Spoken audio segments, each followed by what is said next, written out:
काफी अच्छा shot, very good 6 और वेरी गुड 6।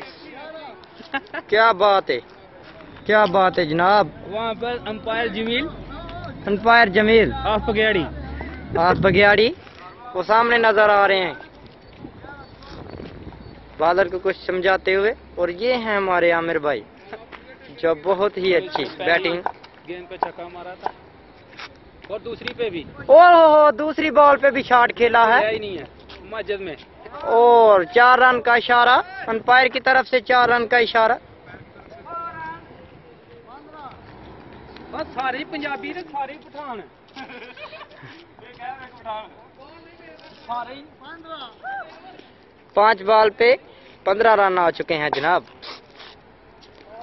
ये हैं आमिर भाई जिन्होंने 2 बॉलों पे 2 बाउंड्री, ये पठान आया और ये हैं खान भाई, और ये भी शॉट डाला।